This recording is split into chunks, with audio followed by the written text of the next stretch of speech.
Alright, welcome back to another edition of the YodelCast. We have Area 51 versus Onyx, Map 2, which will be Katabatic. Map 1 was on Dry Dock and was taken 5-3 by Area 51. I am your host, DocLettuce, and unfortunately my co-hosts are pretending that they're busy.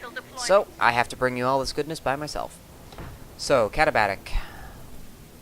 I'll just do a quick roster rundown because it looks like we've had a couple of changes here. 10 seconds. For Area 51, we have Titan, Blink, Zoid, Bergenstein, Tailspin, Warchief, Slapaho, or Panda, Wizenhunt, Vash, Eriks, and Brick. They swapped out Pliff, who was previously there, for Blinks. And on Onyx, we have Bad Boy for Life, Alakbon, Giga Laugh, Trism, Blue, Leech, Lion, GG, and Mexico. Now, on the last map, we saw that it was a fairly defensive game up until the end, so I'm going to be interested to see if we see a little bit more offense on this map.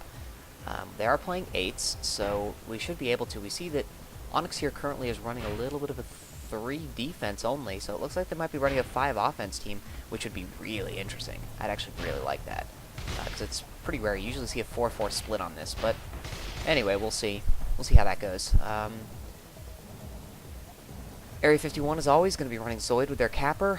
Brick is going to be on the offense along with Vash, Eriks, and it looks like they might be only running... Panda should be doing some offense too.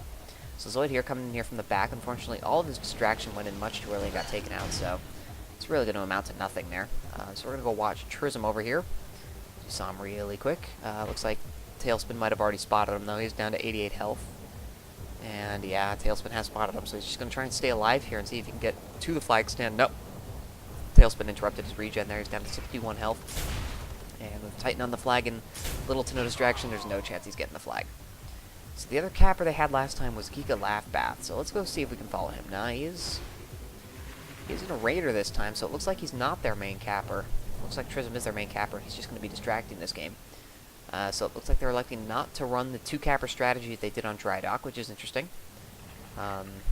I guess they hopefully have another plan up their sleeve since they did lose.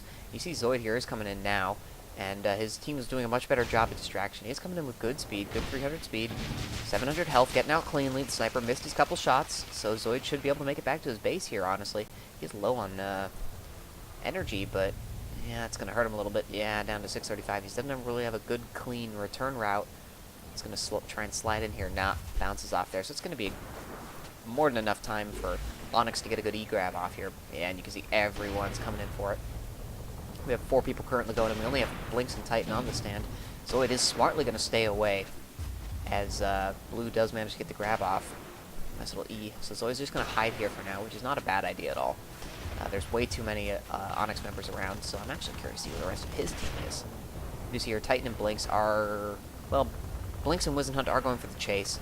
Titan and Tailspin are there defending him. That should be enough because Tailspin's a beast with the Falcon.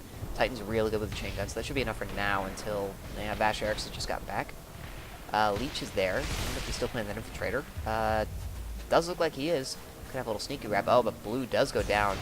Giga's trying to pick it up there. Giga does manage to pick it up there. In his Raider, he's not going to last long, and he knows it. Tries for the punt. Punts it over his friend Mexico. Mexico might be able to come in here and get the grab, but yeah, he's going down. Oh, Alakbon misses the grab. Mexico does pick it up with 6 health only, though. Blinks does manage to take him out with the LAR. And Blinks gets taken down by Blue in return. And so Lion will pick it up, and we should probably have our first standoff here.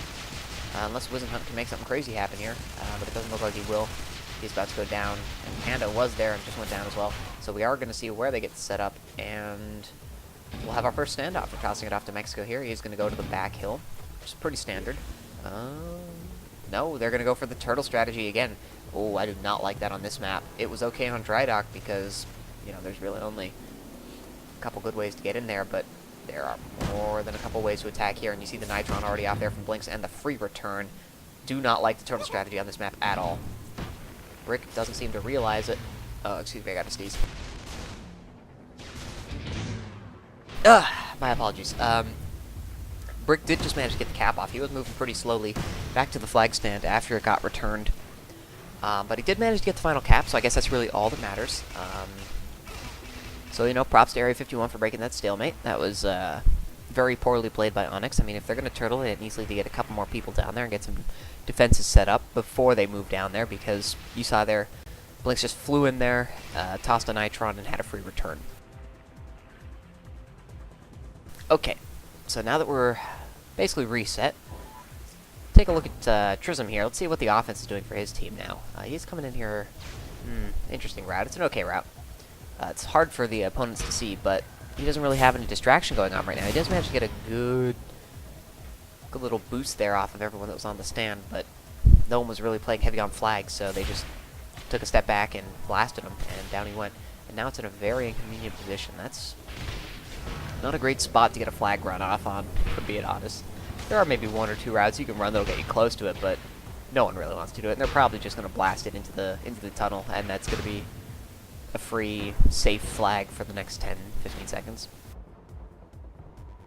On the other side, we do see that they have their gens up and they're setting up force fields. They are being spammed there by Panda. Yeah, you can see the force field there is down low health. They do have a technician. Technician, your force field's injured. Go repair it. No, but he's going to focus on the distraction instead because Zoid's probably coming in here. I had to guess. Thought he would have been coming in from the side route, but apparently not. He's just setting up now, so I assume he died to the sniper. And that's why he's not in there. But Panda did try and go in there for a strike grab. Did miss it, though. He's going to try and get back into strike. Strike does go down as he gets sniped as well. Don't like to see a failed strike grab, if I'm being honest. I would have preferred for him to stay back and then help Zoid as he's coming in. Because Zoid's about 15 seconds out. Maybe 10. And they need to get the distraction going. You see there's some good spam from Vash. Eric's has drawn two people away. That's really well done by Vash. He's really good with that X1, and Zoid's coming in here. Only Mexico to contend with. Mexico goes down. Oh, but a Lakbon. What a clutch snipe. That was important. Because if he hadn't, Zoid would have been away with that flag very easily. And now the distractors just simply have to wait. They don't want to kill out because it'll take them a while to get back, but at this point they sort of have to. Okay, so let's go take a look at the other side, see what's going on there. We see the Blinks, Wiz and Hunt, and I assume usually Titan will be on the flag. Both of them are playing lights, so it looks like they are opting for a two-chaser strategy, along with their heavy on flag and, of course, Tailspin, who is sitting inside a rock. But we do have a grab here from Panda. Ooh, very nice grab. He's getting out with full health and really good speed. Wow, what a grab. I'm almost wondering if this was a strike grab. I couldn't tell, unfortunately. I wasn't watching. And it's going to be a free cap. I don't see a strike around here, so I'm assuming it was just the side route where you come in through here, grab the flag, and then bounce off back to your base, but it was really good speed. So props to Panda making it a quick 2-0 with a good grab. I wonder if they're just going to be doing more strike capping, but looks like he was actually running a legitimate route, which is okay. I can live with that. Alright, and it looks like now we have Onyx opting for the 2-capper strategy again. The 1-capper strategy was clearly not working out very well for them, so they are going to go for the 2. So we're going to follow one of them instead. We're going to take a look at this flag stand. The flag is, well, it's hidden in there, but it doesn't matter because it's about to be returned in a couple seconds. And, yep, it does get returned just as Trism comes down. Oh, Trism does make the grab with very low health. Don't know if I would have done that. Giga here has to get this grab off or his whole route was wasted. And, yeah, unfortunately his whole route was wasted. The flag was bouncing pretty unpredictably there. And it's a shame because if they'd managed to do that, it would have been really good. But Zoid on the other side did manage to get a grab off in the midst of all that. He is down to 95 health at his stand. Ooh, does manage to get the cap off right before he dies. So 3-0 in favor of Area 51. It's looking a little bit like a blowout with 16.5 minutes left to go. So the solid defense by Area 51 and their occasional dual capper strategy does seem to be working out very well for them. They are switching it up quite a bit, which is interesting. Panda's now going for another strike. So I wonder if he's going to be doing some distracting, and then if Zoid misses, he's just going to go for a strike cap. It seems to be what their MO is, and it's honestly, it's worked out for them. So by all means, keep it up. And we do see here Panda. Yep, he is going there for some distractions. Zoid's about to be coming in here about 5 seconds away now. It's all up to a Lakbot at this point. He does get sniped once, twice. There we go. And yep, Panda there did manage to get the run over, so he's cleared the flag stand, and he's going in for the cap. Yes, this is exactly the strategy they like to run now on Katabatic. It's a very strong one, because the sniper can't do anything about this technician, and he's just simply away, home, and free, and that's going to be a 4-0, unless they get an E, which they're not. So when you have a strong defense, yeah, you can see here now they're going to elect for a little bit of strike capping themselves, but if you have a strong defense, and you have a decent offense. It doesn't need to be a great one. In Area 51's case, it is a very good one, but it doesn't have to be. What you can do is use the Shrike, distract. Oh, they actually stole Panda's Shrike because it's down to 500 health. But anyway, they distract, send in the first capper. First capper dies. Oh, well, whatever. Use the time to clear out the defenders because they're going to be distracted and focusing on the capper. Then you just go in with your Shrike while they're respawning, and there's nothing they can do to stop it. So you see here, Trism is setting up their Tailspin's trying to take down the Shrike. It's not going to work. They know exactly what's coming. Titan here needs to be paying more attention. Oh, but he botches it. Absolutely botches the Shrike cap. He would have had that away and free, but he missed. He bounced here against this little pillar, which is a common problem when you're doing the Shrike cap, and as soon as you do that, your whole route is messed up. And by whole route, I mean the jumping out of the Shrike bit. But that was a big shame because it looks like they would have been able to get a cap off that. Titan was up in the air. He was off the flag. He wasn't going to be able to body block him, but wow.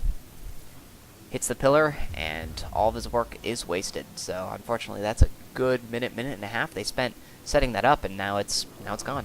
It does look like now they're opting for the bug tailspin to death route. Oh, you saw a little bit of a melee there from Giga, trying to be a little too cute, I think. And Trism there is coming in. He's going to get the flag off. Ooh, nice little grab there. 400 health. Tailspin is fairly distracted. I think he might have actually gone down. So he is probably going to be able to get home with this unless Zoid comes in there for a quick E. Oh, Zoid gets body blocked, does get the E, but it's not going to be enough. Trism is going to be able to get this unless Blinks and Wizenhunt come in here. Bash Eric's is up there. He's going to disc him. Oh, disc gets blocked by the pillar, and they manage to get the cap off. That's going to be 4-1. That's somewhat unlucky there for Vash. If that darn pillar wasn't there, he probably would have had a kill and prevented this whole cap. But now they did punt it off. They punted it. Panda punted it to Brick. Brick tried to do the punt, missed the punt. Zoid is coming in here for the grab. He's going to pick it up. Oh, he's going to have to punt this now almost instantly, though, and he does. Punts it off. Blinks will be there waiting. And, oh, just barely misses it. Lion G coming in there trying to return it. Doesn't manage to get it off. Leech is there to cause problems. He is about to go down. Blinks does go down. Tosses it off. Oh, Wizenhunt with almost a really nice midair, but does miss it. Titan does pick it up as Leech goes down. Titan with 100 health going up there. Oh, Llama. Oh, sorry, not Llama. E-grab there. Good E-grab by Giga. Does manage to save it for half a second. So it is there ready for the return. Vash is ready. And this should be it. 5-1 in favor of Area 51 on the map Katabatic over Team Onyx. To be honest, the scoreline represents pretty much how it went. I feel like they should have had an extra cap there for Onyx. It does look like it's best of 3, and they are going to play the third map just because I think this might actually be an official Game Shrine match. I'm not entirely sure, but we are playing with Game Shrine rules, which means 1 Shrike, 1 Snipe, and a lot of other horrible rules. But so they are best of 3s, and they excluded Rain Dance and Sunstar and Temple Ruins, which we actually skipped over to get to Katabatic. So we will be moving on to a third map here, and they're going to be playing it for fun, but as always, we will bring you that map, because we care. Well, we pretend to care, but, you know, we'll cast it in any case. So it looks like it might be Arx Novena, which honestly should be a blowout for Area 51 if it is. But anyway, I'm going to pause the cast for uploading purposes, so thank you all for tuning in. Once again, your score was 5-1 on the map Katabatic in favor of Area 51 over Team Onyx. I am DocLettuce. This has been the YodelCast. Thank you for listening.